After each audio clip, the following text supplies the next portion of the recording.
Hello नमस्ते most welcome आप सभी का। उम्मीद है सब लोग बिल्कुल बढ़िया होंगे। तो स्टार्ट करते हैं आज का सेशन। आ जाइए बच्चे, और इस वाली क्लास में हम अपने बच्चे हिस्ट्री के क्वेश्चंस को देखेंगे। तो चलिए शुरू करते हैं। देखो पहला क्वेश्चन क्या कहता है।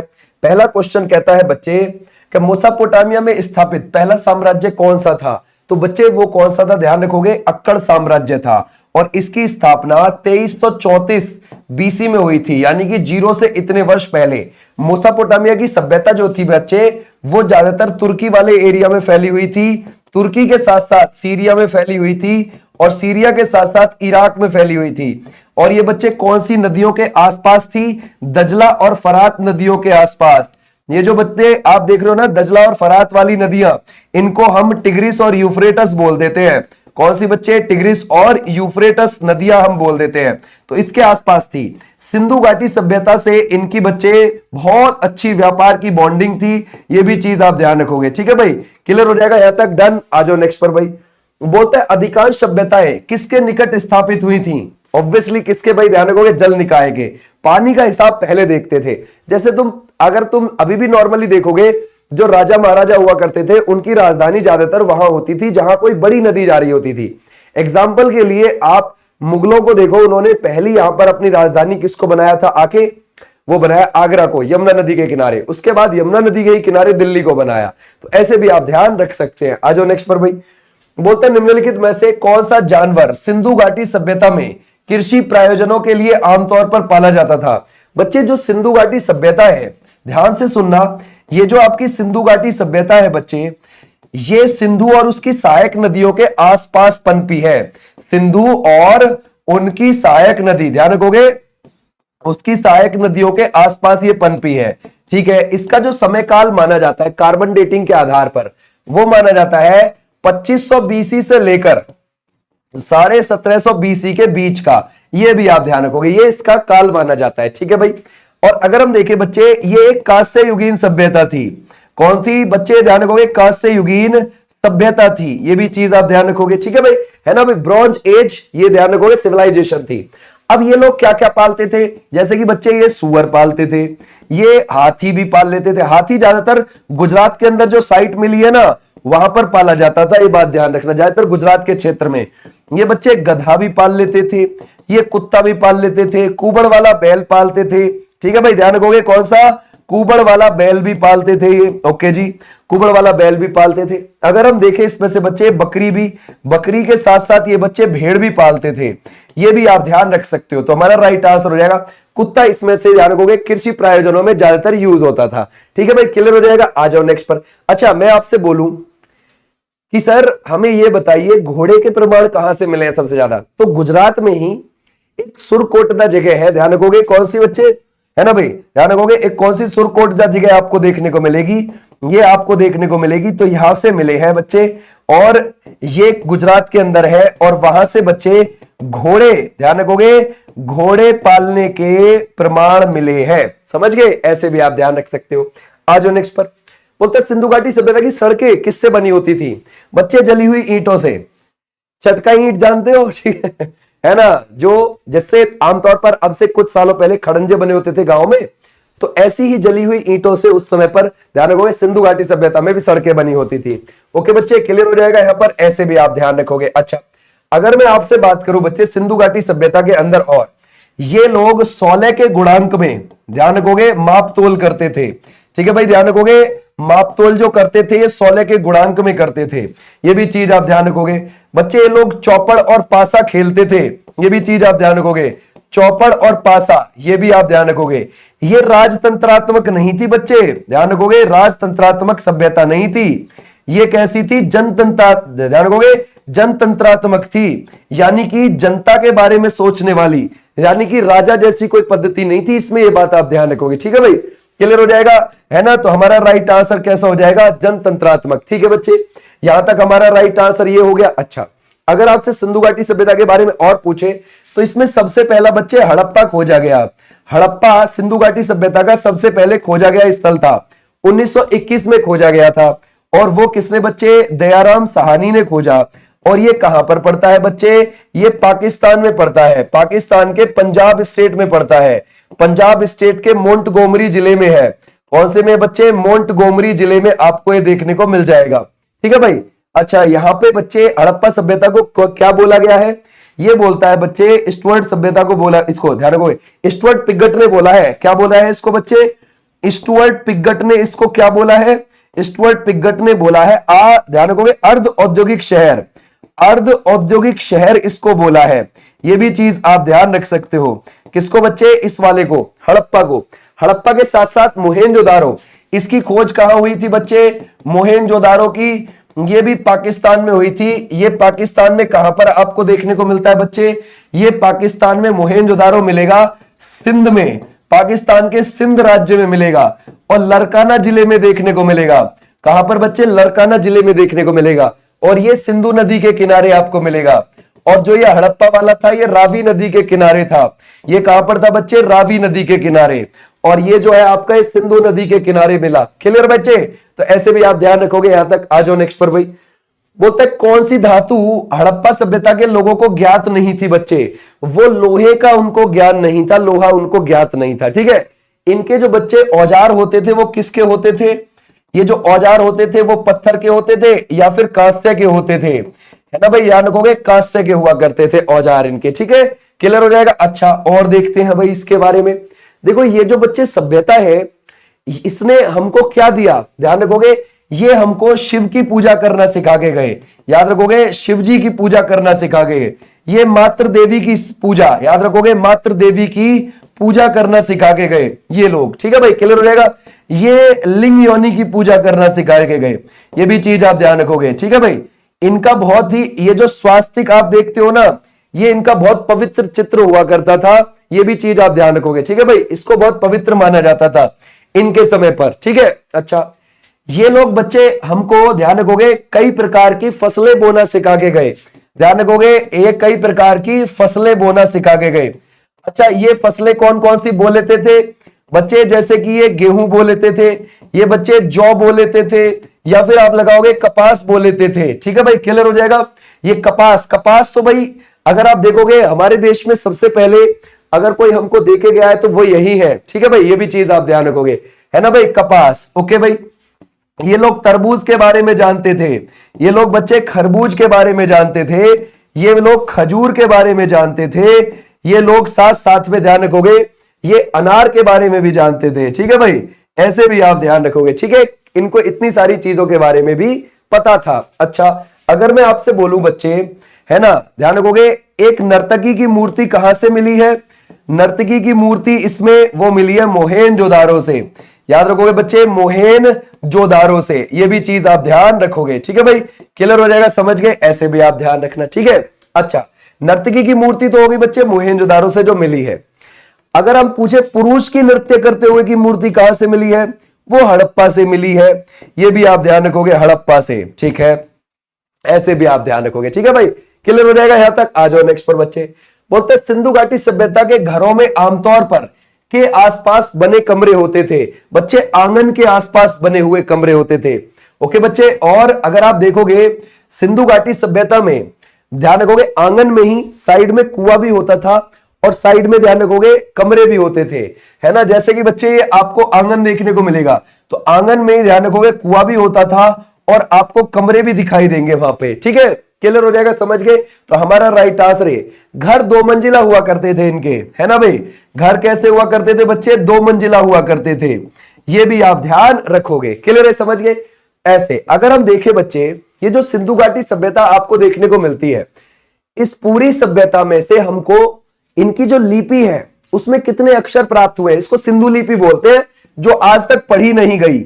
सिंधु लिपि आपको पता है हमारे पूरे भारतीय उपमहाद्वीप पे सबसे पुरानी लिपि है ये, और ये आज तक पढ़ी नहीं गई है। इसके आज तक कितने चिन्ह मिले हैं बच्चे? 64 मूल चिन्ह हमको दिखाई दिए हैं, ये बात आप ध्यान रखोगे। और ये आज तक पढ़े नहीं गए हैं, ये बात ध्यान रखना। ठीक है भाई, मोहर जो मिली है किसकी मिली है बच्चे? सेल खड़ी, याद रखोगे, सेल खड़ी की मोहर हमको मिली है, ये भी चीज आप ध्यान रखना।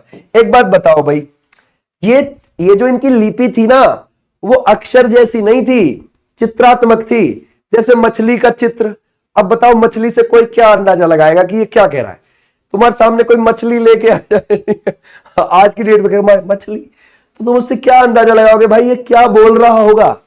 मछली जल की रानी है, मछली कहीं भाग गई थी, मछली कहीं पढ़ने भी जा रही थी, या फिर मछली से क्या एक अंदाजा लगा सकते हो तुम? मछली बीटेक में एडमिशन लेना चाहती थी, क्या आप अंदाजा लगाओगे उससे कि भाई उस समय वो क्या कह रही होगी मछली?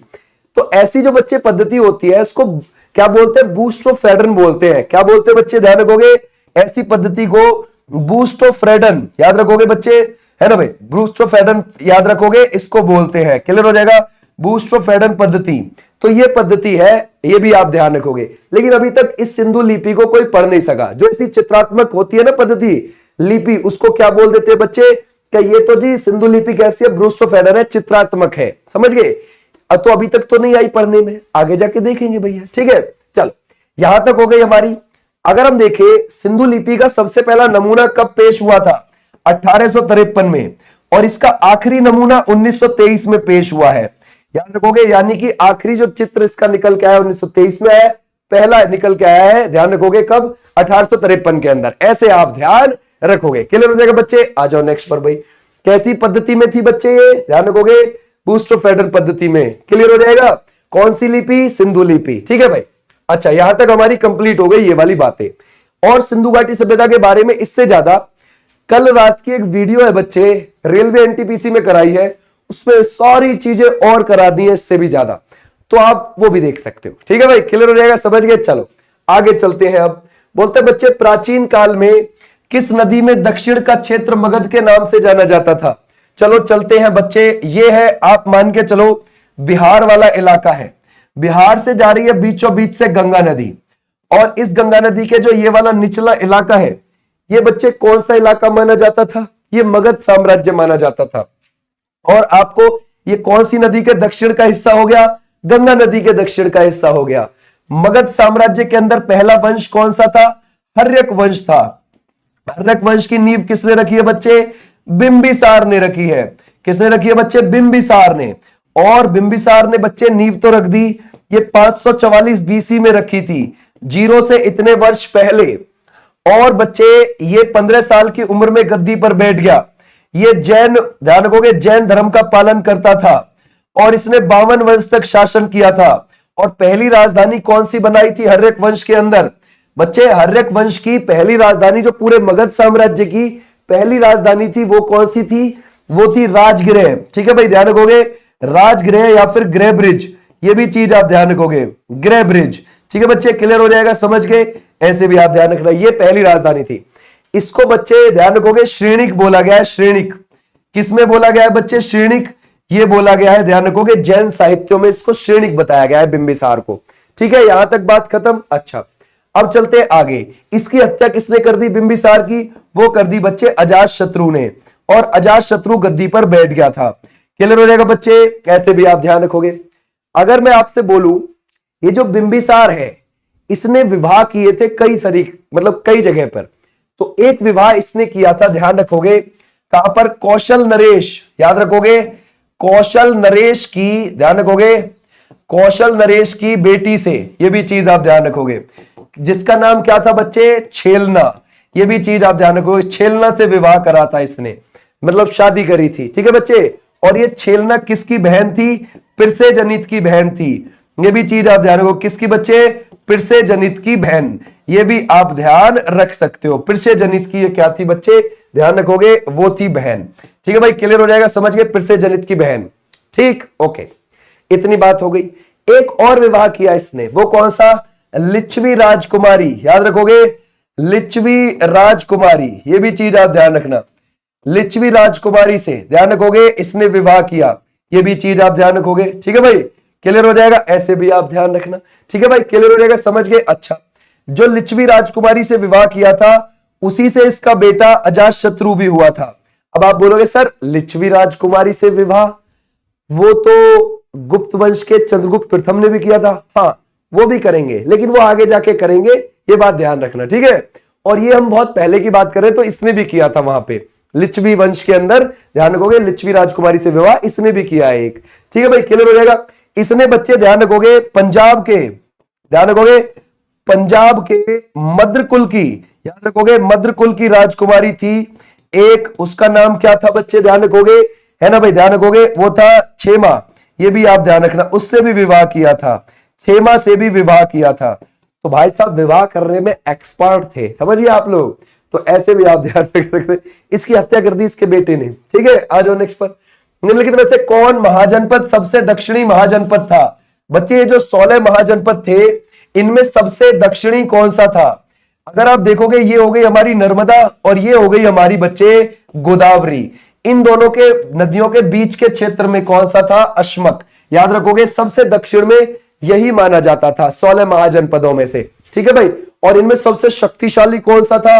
वो था बच्चे मगध वाला। ठीक है भाई, ध्यान रखोगे वो कौन सा था? मगध का।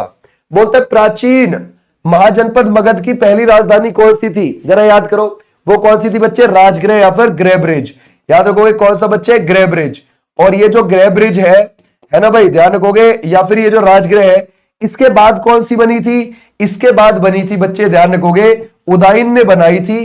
उदयन भी हर्यक वंश से ही था, उसने पाटलिपुत्र को बनाया था। ठीक है भाई, क्लियर हो जाएगा, पाटलिपुत्र है ना भाई। सबसे पहला हर्यक वंश में कौन है? बिंबिसार। बिंबिसार के बाद कौन है? अजातशत्रु। बिंबिसार की हत्या करके ही तो अजातशत्रु गद्दी पे बैठा था, और अजातशत्रु को ही चटका के कौन गद्दी पे बैठा?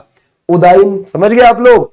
और उदयन ने ही पाटलिपुत्र ये राजधानी बसाई थी नई, यानी कि दूसरी राजधानी मगध साम्राज्य के अंदर। ठीक है, बोलता है राजा अजातशत्रु किस वंश से थे? बच्चे हर्यक वंश से थे। ठीक है भाई, अब एक बात देखो, जो ध्यान रखोगे कौशल राजकुमारी महाकौशला देवी से विवाह किया था, याद है ना? पिरसेजनित की बहन से विवाह किया था किसने? बिंबिसार ने। किसके पिता ने?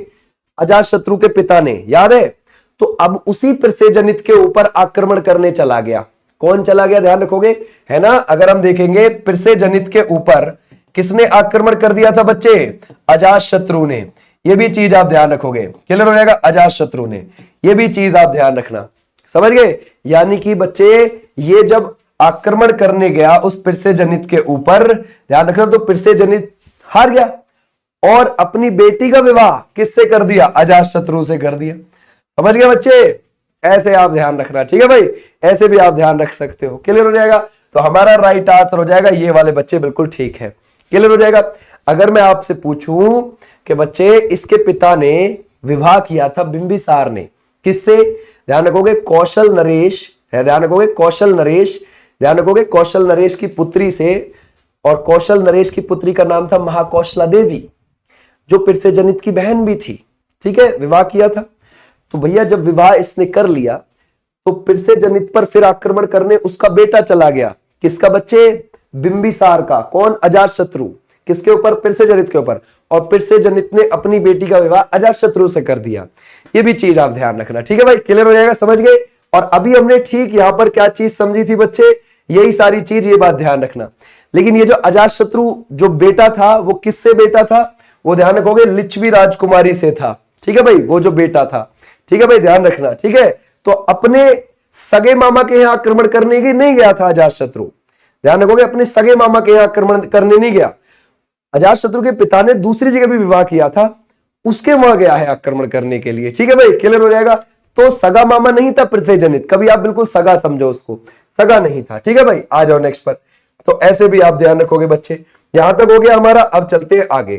ठीक, यहां तक हो गई हमारी बात। ये सारी बातें हो गई। राजा अजातशत्रु की हत्या किसने कर दी? उदयन ने। और उदयन ने नई राजधानी बना ली, कौन सी? ध्यान रखोगे पाटलिपुत्र। इनका अंतिम शासक हर्यक वंश वालों का था नागदशक। ठीक है, ये भी चीज आप ध्यान रखोगे। कौन था? नागदशक। बोलते बच्चे भगवान गौतम बुद्ध के जीवन काल में 7वीं और 6वीं शताब्दी ईसा पूर्व में कितनी महान शक्तियां मौजूद थीं? तो बच्चे कितनी थीं? 16 महाजनपद थे। 16 में से सबसे शक्तिशाली कौन सा था? मगध वाला इलाका। ठीक है, आ जाओ नेक्स्ट पर। बोलता है हर्यक वंश के उस भारतीय शासक का नाम बताइए जो अजातशत्रु का पुत्र था और जिसने पाटलिपुत्र शहर की नींव रखी थी। अब जरा सोचो वो कौन है बच्चे? उदयन है। ठीक है भाई, उदयन ने ही किसको बच्चे चटका दिया था? अजातशत्रु को। अजातशत्रु ने अपने पिता बिंबिसार को चटका दिया था, समझ गए? तो ये भी चीज आप ध्यान रखना। तो हमारा राइट आंसर है उदयन। उदयन के बाद नागदशक इस वंश का आखिरी शासक माना जाता है। ठीक है बच्चे, क्लियर हो जाएगा। आ जाओ नेक्स्ट पर। इसके बाद कौन सा वंश आया था? शिशुनाग वंश आया था। शिशुनाग ने ही उसकी नींव रखी थी। शिशुनाग में ही आगे जाके कालाशोक आया। ठीक है, ध्यान रखो। कालाशोक ने दूसरी बौद्ध संगीति करवाई थी, कहां पर? वैशाली के अंदर। ठीक है बच्चे। और अजातशत्रु ने पहली बौद्ध संगीति करवाई थी, कहां? राजगृह के अंदर। ठीक है भाई, क्लियर हो जाएगा, समझ गए। और शिशुनाग वंश हो गया, देखो हर्यक वंश हो गया भाई। हर्यक के बाद कौन आया था? शिशुनाग वंश आया। शिशुनाग वंश में दो महान शासक हुए, एक शिशुनाग जिसने नींव रखी है शिशुनाग वंश की, एक कालाशोक हो गया। कालाशोक ने क्या करवाई? दूसरी बौद्ध संगीति। उसके बाद आया नंद वंश। नंद वंश की नींव महापद नंद ने रखी।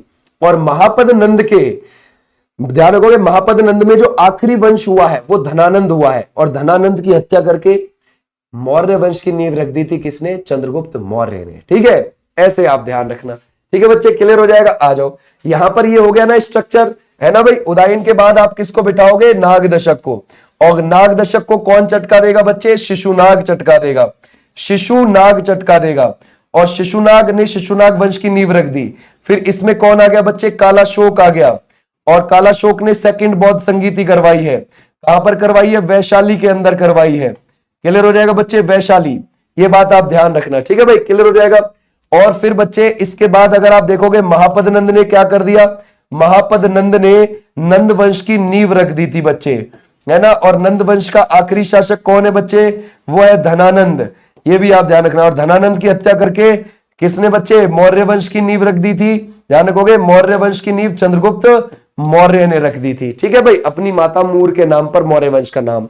आ जाओ नेक्स्ट पर।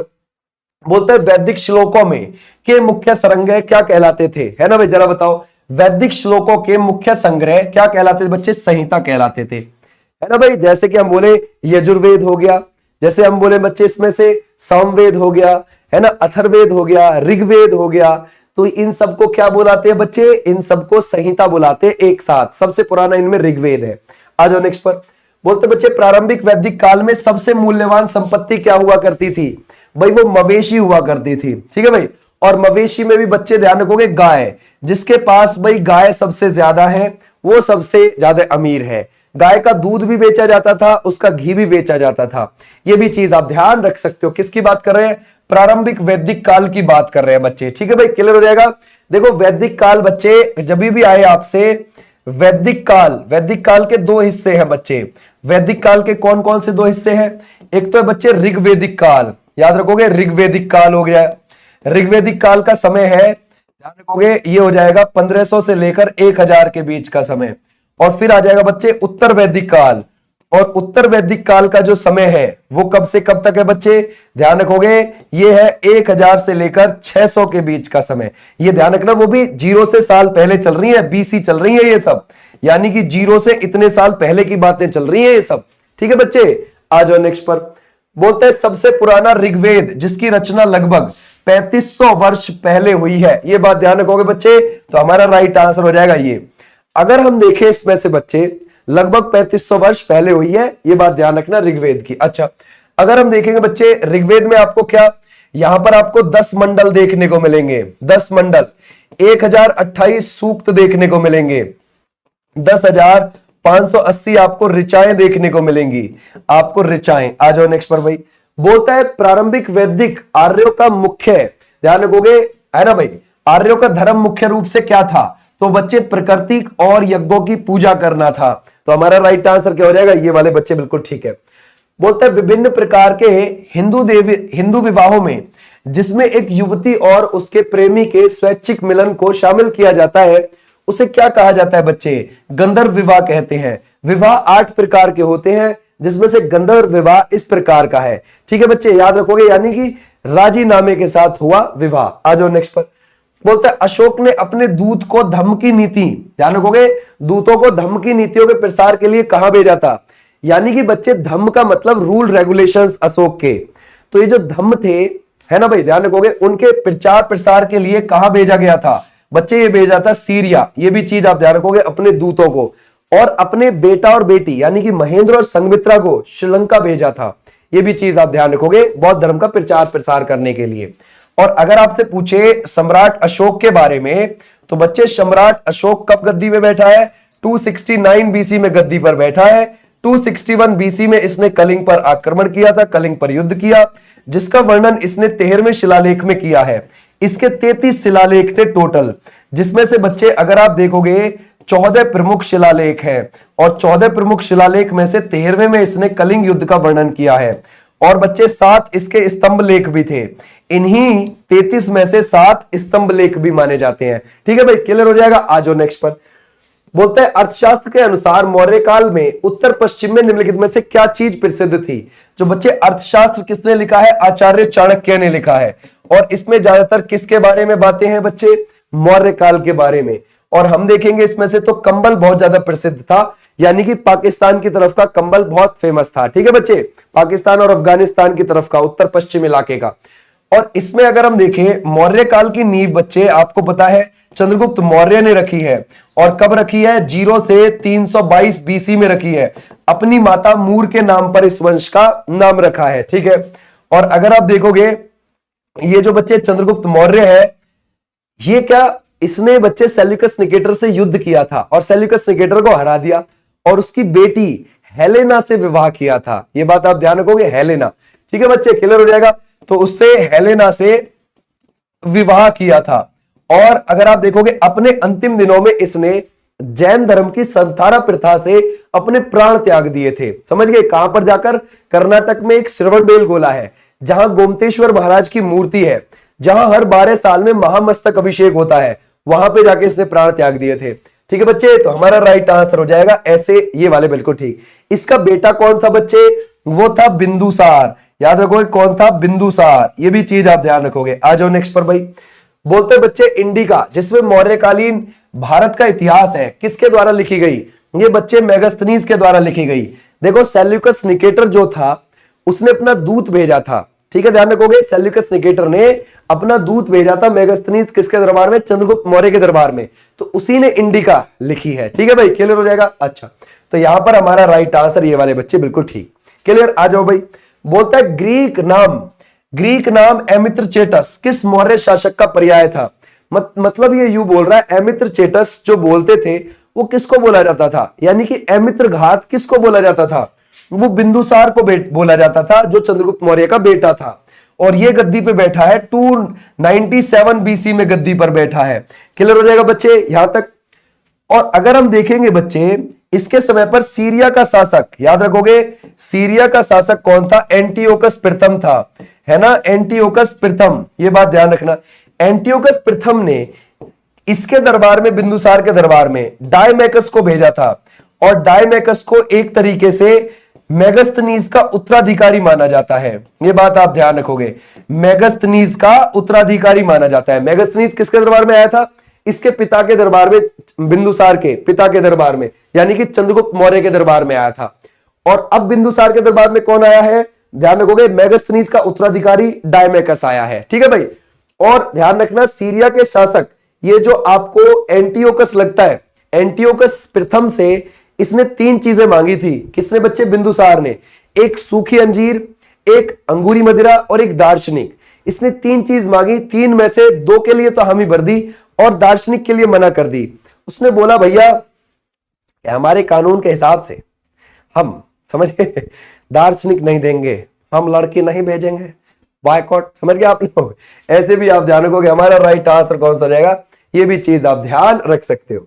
बोलते हैं बच्चे इसमें से अशोक द्वारा नियुक्त किए गए धार्मिक अधिकारी को क्या कहा जाता था, जरा बताओ बच्चे। जो धर्म का प्रचार प्रसार करता था तो उसको क्या बोला जाता था बच्चे, धम्म महामत्ता, ये बोला जाता था। क्लियर हो जाएगा, धम्म महामत्ता। बोलते बच्चे गुप्त काल में आ जाते हैं आप। ठीक है भाई, ध्यान रखोगे। अभी चलो गुप्त काल से पहले इसमें मौर्य काल की मैं तुम्हें कुछ चीजें बताऊं।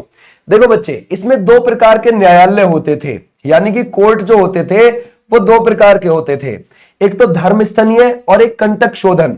याद रखोगे बच्चे, धर्म स्थनीय याद रखोगे और एक कंटक शोधन। ये बात ध्यान रखना, कंटक शोधन। ये जो आपको धर्म स्थनीय लगता है ना, इसमें क्या होता था, जैसे कि शादी विवाह से जुड़े हुए, ध्यान रखोगे, मसले सॉल्व होते थे शादी विवाह से। ये भी चीज आप ध्यान रखोगे। ठीक है भाई, क्लियर हो जाएगा, यानी कि दीवानी मामले इसमें सॉल्व होते थे। और बच्चे कंटक शोधन, ये एक फौजीदारी न्यायालय होता था। कैसा होता था, फौजीदारी न्यायालय। मतलब कि इसमें बच्चे हत्या मारपीट से जुड़े हुए, ध्यान रखोगे, हत्या मारपीट से जुड़े हुए मसले सॉल्व किए जाते थे। ठीक है भाई, क्लियर हो जाएगा, यहां तक आप ध्यान रखोगे। अच्छा, मेगास्थनीज ने तो नहीं बताया कि कहीं पे सती प्रथा थी, लेकिन आचार्य चाणक्य की जो अर्थशास्त्र है भाई उसमें तो बताया गया है कि यहां पर सती प्रथा थी इस समय पर। ठीक है, तो ऐसे भी आप ध्यान रख सकते हैं और हमारा राइट आंसर इसका ये हो गया। आ जाओ अब नेक्स्ट पर। नेक्स्ट क्या लगाओगे भाई? बोलता है गुप्त काल में किस धर्म का सबसे अधिक विकास हुआ? कौन से धर्म का भाई? गुप्त काल वाले किस धर्म को ज्यादा वरीयता देते थे? वो भी बच्चे बौद्ध धर्म को ज्यादा वरीयता देते थे। ये भी आप ध्यान रखोगे। ठीक है भाई, क्लियर हो जाएगा, है ना। लेकिन वो किसके उपासक थे? वो विष्णु जी के उपासक थे। विष्णु जी के वो उपासक थे, ये भी चीज आप ध्यान रखोगे। कौन सी भाषा चलती थी बच्चे गुप्त काल में? वो चलती थी, ध्यान रखोगे, संस्कृत भाषा चलती थी। संस्कृत भाषा का ज्यादा चलन था। ठीक है भाई, क्लियर हो जाएगा यहां तक। और इसकी नींव किसने रखी है बच्चे? वो रखी है श्री गुप्त ने। ओके भाई, क्लियर हो जाएगा। श्री गुप्त के पास महाराज की उपाधि थी बच्चे। उस समय पर महाराज उन लोगों के पास उपाधि थी जो किसी ना किसी के सामंत होते थे, किसी ना किसी के अंडर काम करते थे। और इसके बाद कौन आया बच्चे? इसके बाद आया घटोत्कच। याद रखोगे, घटोत्कच। देखो ये जो सूपिया का अभिलेख है ना मध्य प्रदेश के रीवा में, वो स्कंदगुप्त का है। इन्हीं में से था स्कंदगुप्त। तो स्कंदगुप्त ने ये बोला है कि भैया गुप्त काल जो शुरू हुआ है वो घटोत्कच से शुरू हुआ है, उसका श्रीगुप्त का कोई उल्लेख नहीं है उसमें। ये बात ध्यान रखना सूपिया के अभिलेख में। ठीक है भाई, ऐसे भी आप ध्यान रख सकते हो। और घटोत्कच के बाद कौन आया बच्चे? वो आया चंद्रगुप्त फर्स्ट। चंद्रगुप्त फर्स्ट आया। चंद्रगुप्त फर्स्ट कब गद्दी पे बैठा? 319 ईस्वी में। और इसने 319 ईस्वी में ही गुप्त कैलेंडर चलाया था, यानी कि गुप्त संवत। ये भी आप ध्यान रखोगे। अच्छा बच्चे, जो शक संवत चला था वो 78 ईस्वी में चला था। तो इन दोनों में कितना अंतर हो गया? 241 साल का अंतर है इन दोनों में। ये भी आप ध्यान रखोगे। ठीक है भाई। अब ये जो चंद्रगुप्त फर्स्ट है, इसने भी लिच्छवी राजकुमारी, याद रखोगे बच्चे, इसने भी लिच्छवियों की एक राजकुमारी हुआ करती थी, ध्यान रखोगे, उससे कुमार देवी से इसने विवाह किया था। कुमार देवी से इसने विवाह किया। और इसने बच्चे ध्यान रखोगे लिच्छवी राजकुमारी कुमार देवी से विवाह तो किया इसने, ध्यान रखोगे चंद्रगुप्त प्रथम और कुमार देवी के नाम से इसने बच्चे सिक्के भी चलवाए थे। और गुप्त काल में सबसे पहले स्वर्ण सिक्के चलाने वाला यही था। गुप्त काल के अंदर स्वर्ण सिक्के चलाने वाला पहला यही था। इन दोनों की संतान का क्या नाम था बच्चे? वो था समुद्रगुप्त। याद रखोगे इन दोनों की संतान का नाम, जिसको भारत का नेपोलियन बोला जाता है। और कौन बोलता है ये बात? विंसेंट स्मिथ बोलता है। ठीक है भाई, आ जाओ नेक्स्ट पर। बोलते बच्चे गुप्त काल में ब्राह्मणों को जो भूमि दान में दी जाती थी उसको बोला जाता था अग्रहार, और इससे टैक्स नहीं लिया जाता था। ओके बच्चे, टैक्स नहीं लिया जाता था, ये भी चीज आप ध्यान रखोगे। ठीक है बच्चे, क्लियर हो जाएगा, उससे टैक्स नहीं लिया जाता था। ठीक है। अच्छा, गुप्त काल में और थोड़ा सा चलते हैं बच्चे। गुप्त काल में टैक्स को क्या बोला जाता था? टैक्स को बोला जाता था बच्चे भोग, है ना भाई, ध्यान रखोगे, है ना। देखो एक होता था टैक्स भोग, जिस भोग में क्या होता था कि राजा है अपने दिनचर्या की चीजें लेता था, जैसे फल सब्जी लेता था, समझ गए। राजा के दरबार में फल और सब्जी ऐसे टैक्स आते थे। एक होता था बच्चे भाग, भाग होता था उपज का 1/6 टैक्स, ये भी चीज आप ध्यान रखोगे। ठीक है बच्चे, क्लियर हो जाएगा, ऐसे आप ध्यान रखोगे। और एक होता था बच्चे हिरण्य टैक्स। हिरण्य कैसे होता था? ये होता था बच्चे नगद, ये भी चीज आप ध्यान रखोगे, नगद में देना टैक्स, ये भी चीज आप ध्यान रखोगे। ठीक है बच्चे, क्लियर हो जाएगा। अच्छा, अगर मैं आपसे बोलूं बच्चे हिरण्य तो हो गया, ये एक होता था बच्चे मे टैक्स, में यानी कि अन्न के रूप में देना टैक्स, समझ गए, अन्न के रूप में टैक्स देना। ठीक है, ये भी आप ध्यान रखोगे। ठीक है बच्चे, अगर मैं आपसे बोलूं बच्चे उद्रंग जो टैक्स होता था वो स्थायी किसानों से लिया जाता था, स्थायी कृषक जो होते थे उनसे लिया जाता था, ये भी चीज आप ध्यान रखोगे। और जो बच्चे ऊपरी कर टैक्स होता था ना, ऊपरी कर, वो अस्थायी किसानों से लिया जाता था। किससे बच्चे? अस्थायी कृषक से लिया जाता था ऊपरी कर टैक्स। ठीक है बच्चे, ऐसे भी आप ध्यान रखोगे। ये हिरण्य वाला बहुत आजकल ट्रेंडिंग में, थोड़ा ध्यान रखना। ठीक है भाई। अच्छा, उसके बाद अगर आपसे पूछे कि बच्चे यहां पर है ना महाबलाधिकृत किसको बोला जाता था? महाबलाधी, ध्यान रखोगे, बलाधिकृत किसको बोला जाता था? वो बोला जाता था बच्चे सेनापति को, सर्वोच्च सेनापति जो होता था उसको बोला जाता था, सर्वोच्च सेनापति को महाबलाधिकृत बोला जाता था। ठीक है भाई, क्लियर हो जाएगा, ऐसे भी आप ध्यान रखोगे। चंद्रगुप्त प्रथम की पत्नी थी, आपको क्या लगता है इसमें से बच्चे वो कौन थी? तो हमारा राइट आंसर क्या है बच्चे? ये हो जाएगा, ये हमारा राइट आंसर है कुमार देवी। ये अभी हमने देखा था। आ जाओ नेक्स्ट पर। बोलता है गुप्तकालीन द्वारा जारी किए गए चांदी के सिक्के क्या कहलाते थे? बच्चे अभी हमने समुद्रगुप्त तक देख लिया। समुद्रगुप्त ने आपको बताया कि भाई भारत का नेपोलियन बोला जाता था, उसने 6 प्रकार की मुद्राएं भी चलाई थी और उसका दरबारी कवि हरिसेन था और उसने अपने दरबारी कवि से प्रयागराज का स्तंभ अभिलेख लिखवाया था। ठीक है, ये जो प्रयागराज का बच्चे शिलालेख है ये अशोक ने कौशाम्बी में गढ़वाया था, तो इसको कहां पर शिफ्ट करवा दिया गया? अकबर के द्वारा प्रयागराज में। तो ये बच्चे अकबर से भी जुड़ा हुआ है, अशोक से भी जुड़ा हुआ है, समुद्रगुप्त से भी जुड़ा हुआ है ना, बीरबल से भी जुड़ा हुआ है, जहांगीर से भी जुड़ा हुआ है, ये भी आप ध्यान रखना। ठीक है, इन शासकों से जुड़ा हुआ है प्रयागराज का स्तंभलेख। ठीक है, बोलते हैं बच्चे गुप्तकालीन द्वारा जारी किए गए चांदी के सिक्के क्या बोले जाते थे? तो बच्चे उनको क्या बोला जाता था? चांदी के सिक्कों को रूपक बोला जाता था। ठीक है भाई, सोने के सिक्के को क्या बोला जाता था? दीनार बोला जाता था। और सोने का जो सिक्का होता था वो 144 ग्रेन का हुआ करता था बच्चे, ये भी आप ध्यान रखोगे। अच्छा, चांदी का सिक्का मौर्य काल में क्या बोला जाता था बच्चे? पण बोला जाता था, पण, ये भी आप ध्यान रखोगे। मौर्य काल में पण बोला जाता था। ठीक है, यहां तक हो गए भाई। आ जाओ नेक्स्ट पर। बोलते बच्चे महाराजा धीराज की उपाधि अपनाने वाला पहला गुप्त शासक कौन है? चंद्रगुप्त प्रथम है। ठीक है भाई, क्लियर हो जाएगा। अच्छा, समुद्रगुप्त का बेटा कौन था? वो था बच्चे चंद्रगुप्त सेकंड। वो कौन था? चंद्रगुप्त सेकंड था। और चंद्रगुप्त सेकंड बच्चे कब गद्दी पे बैठा? 375 से लेकर 415। अच्छा, ये गद्दी पे तो बैठ गया। और अगर आपसे यूं पूछा जाए कि चलो जी ये गद्दी पे तो बैठ गया, कि भाई इसके किसके साथ युद्ध हुआ बच्चे? शकों के साथ युद्ध हुआ, ये भी चीज आप ध्यान रखोगे। ऐसा था, इसका भाई था एक बड़ा भाई रामगुप्त। रामगुप्त को शकों ने हरा दिया और शक रामगुप्त की पत्नी ध्रुव देवी को ले गए। और ध्रुव देवी को जब वो ले गए तो इसने शकों के साथ युद्ध किया और ध्रुव देवी को छुड़ा लाया और खुद उससे विवाह कर लिया। ठीक है, ध्रुव देवी से। और इसको बच्चे शकारी की उपाधि भी थी इसके पास। शकों को हराने के बाद शकारी की उपाधि भी इसके पास थी। ओके बच्चे, और इसके पास विक्रमादित्य की उपाधि भी थी। ओके, विक्रमादित्य की उपाधि। इसके पास देवश्री की भी उपाधि थी। इसके बाद बच्चे ध्यान रखोगे देवगुप्त की भी उपाधि थी इसके पास। समझ गए? ऐसे भी आप ध्यान रख सकते हो। इसके समय पर कौन आया था बच्चे? फाहियान आया था, फाहियान। और ये कब आया था? 399 में आया था। 399 ईस्वी में फाहियान आया है। ठीक है बच्चे, क्लियर है? चीनी यात्री था ये फाहियान, इसके ही समय पर आया। ठीक है भाई, क्लियर हो जाएगा यहां तक। अच्छा, अगर हम देखें बच्चे इसका जो ना एक स्तंभ, लोहे का स्तंभ, ध्यान रखोगे कहां पर खड़ा हुआ है? जहां कुतुब मीनार है दिल्ली में, बिल्कुल वहीं पर इसका गड़ा हुआ मिल जाएगा वो लोहे का स्तंभ लेख। ठीक है बच्चे, उस पर चंद्र नाम के राजा के बारे में जिक्र है, ये भी आप ध्यान रख सकते हो। ठीक है भाई, क्लियर हो जाएगा। अच्छा, अब इतनी बात हो गई। इसके बाद कौन आया बच्चे? इसके बाद आया कुमारगुप्त। और कुमारगुप्त ने बच्चे, है ना भाई, कुमारगुप्त ने नालंदा विश्वविद्यालय की स्थापना करी थी, जो आपको कहां पर पड़ेगा? बिहार में, जिसको क्या बोलते हैं? ऑक्सफोर्ड ऑफ महायान बोलते हैं। ठीक है भाई, क्लियर हो जाएगा यहां पर। तो ऐसे भी आप ध्यान रखोगे। मंदसौर का अभिलेख इसी से जुड़ा हुआ है, कुमारगुप्त से। ठीक है, कुमारगुप्त के बाद कौन आया? स्कंदगुप्त आया, याद रखोगे, स्कंदगुप्त। और स्कंदगुप्त के बारे में बच्चे, है ना, ध्यान रखोगे, स्कंदगुप्त के बारे में कौन सा बच्चे? जूनागढ़ का अभिलेख है, जूनागढ़ का अभिलेख है। और जूनागढ़ का अभिलेख कहां पर मिलेगा? ध्यान रखोगे, यह मिलेगा गुजरात के अंदर। ठीक है बच्चे, ध्यान रखोगे। और इसने किसको हरा दिया था? हूणों को हरा दिया था, ऐसा कहा जाता है। ओके बच्चे, हूणों को हरा दिया था।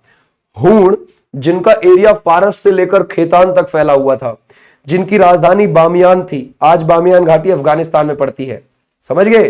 पंजशीर घाटी भी वही है। ओके, तो बामियान घाटी इनका एरिया था हूणों का। और हूणों में पहला आक्रमण करने वाला भारत में खुशनवाज था। उसके बाद तोरामन और मिहिरकुल ने तो यहां पर कहर ढा दिया था, समझ गए? मिहिरकुल बहुत ज्यादा आक्रामक था, समझ गए? और ऐसा माना जाता है बच्चे कि हूणों को इसने हरा दिया था। वो कहां लिखा हुआ है? जूनागढ़ अभिलेख में लिखा गया है। ठीक है बच्चे। और एक इनमें कौन था बच्चे? भानुगुप्त। भानुगुप्त का एरण अभिलेख है, एरण मध्य प्रदेश में है। उसमें सती प्रथा के बारे में सबसे पहले हमें कहीं साक्ष्य मिलता है ना, हमारी एंशिएंट हिस्ट्री में, तो उसमें मिलता है। ये बात ध्यान रखना कि हाँ भाई यहां सती प्रथा थी। ठीक है भाई, ऐसे भी आप ध्यान रखोगे। वो कौन सा है? एरण अभिलेख। वो कहां पर मिलेगा? मध्य प्रदेश में। किसका है बच्चे? भानुगुप्त का। इनमें बिल्कुल आखिरी जो था वो था विष्णुगुप्त थर्ड। याद रखोगे कौन सा था बच्चे? विष्णुगुप्त थर्ड, बिल्कुल। रत्नावली, प्रियदर्शिका और नागानंद, ये लिखी है बच्चे। ये जो हर्षवर्धन है ये कब तक गद्दी पे बैठा है बच्चे? 606 से लेकर 647 ईस्वी के बीच में गद्दी पर बैठा है। ओके भाई। और इसके समय पर कौन आया था बच्चे? हेनसांग भी आया है 629 ईस्वी में और 645 में गया है। वो एक चीनी यात्री था और उसने बच्चे क्या लिखी थी? सी यू की लिखी थी। क्या लिखी थी? सी यू की। ओके, उसको यात्रियों का राजकुमार बोला जाता है। ठीक है बच्चे। अच्छा, ये जो हर्षवर्धन है ये पुष्यभूति वंश से था। पुष्यभूति ने ही पुष्यभूति वंश की नींव रखी थी। आगे चलकर उसमें प्रभाकवर्धन हुआ और प्रभाकवर्धन के दो बेटे थे। एक था बच्चे राज्यवर्धन, याद रखोगे, राज्यवर्धन, और एक था बच्चे हर्षवर्धन, और एक उसकी बेटी थी, उसका नाम क्या था? ध्यान रखोगे, वो था राजश्री। ओके बच्चे, तो राजश्री का विवाह ये लोग कहां कर देते हैं? कन्नौज के राजा के यहां कर देते हैं। कन्नौज यूपी में पड़ता है, वहां पर कर देते हैं। और कन्नौज है ना बच्चे, कन्नौज में किसके यहां करते हैं? ग्रहवर्मन के यहां, जो मौखरी वंश का शासक था। समझ गए? और उसका पंगा चल रहा था पहले ही शशांक से, तो शशांक उसकी हत्या कर देता है। तो बहुत अर्ली एज में ही विधवा हो जाती है राजश्री। ध्यान रखोगे, किसकी डेथ हो जाती है बहुत अर्ली एज में? वो ध्यान रखोगे, ग्रहवर्मन की हत्या कर देता है। कौन? शशांक। तो ये बहुत अर्ली एज में ही क्या हो जाती है? विधवा हो जाती है। तो दोनों भाइयों को बहुत गुस्सा आता है। ये राज्यवर्धन चौथा, ये अपनी बहन का बदला लेने के लिए जाता है शशांक के पास, और शशांक इसको मरवा देता है। तो अब कौन बचा? अब हर्षवर्धन और राजश्री बचे। अब हर्षवर्धन क्या करेगा कि भैया अब वो बदला लेने का सोचेगा, और वो बदला ले लेता है शशांक को मरवा कर। और उसके बाद ये अपनी राजधानी थानेश्वर, इसकी पहली राजधानी थी हरियाणा के अंदर हर्षवर्धन की, अब ये अपनी दूसरी राजधानी भी बना लेता है। किसको बनाता है? वो बनाता है कन्नौज को। तो दो राजधानी हो जाती है इसकी। ठीक है, बहुत बड़ा उत्तर भारत का बच्चे शासक था। कुंभ मेले की शुरुआत का श्रेय इसी को जाता है, हर्षवर्धन को। और जो पुलकेशिन द्वितीय था ना, बादामी के चालुक्य का, ध्यान रखो, कर्नाटक के क्षेत्र में जो आपको पड़ता है बादामी, वो पता है क्या बोलता है? पुलकेशिन सेकंड वो कहता है कि मैंने हर्षवर्धन को हरा दिया था नर्मदा नदी के किनारे। समझ गए आप लोग? कितनी बड़ी बात है। उसने अपने शिलालेख में ये बात लिखवाई है। समझ गए कि उसने हरा दिया था। क्लियर हो जाएगा? तो ऐसे भी आप ध्यान रखोगे हर्षवर्धन को नर्मदा नदी के किनारे। लेकिन हर्षवर्धन बहुत बड़ा शासक था, सिर्फ उसके शिलालेख में ही इस बात की पुष्टि मिलती है और कहीं नहीं मिलती। कितने संस्कृत नाटक लिखे गए हैं बच्चे? ये लिखे गए 3। तो हमारा राइट आंसर कौन सा रहेगा? 3। और 3 कौन कौन से हैं? जैसे कि नागानंद है, जैसे रत्नावली है, जैसे प्रियदर्शिका है। ठीक है भाई, आ जाओ नेक्स्ट पर। जो कुछ देखा, अपना ध्यान रखोगे, किसमें लिखा? सीयूकी में लिखा था अपनी यात्रा का वृतांत। वो कौन था? ज्वानजांग यानी कि हेनसांग। ठीक है बच्चे, तो ये थी तुम्हारी हिस्ट्री की क्लास बच्चे, जिसमें हमने एंशिएंट हिस्ट्री की बहुत सारी चीजों को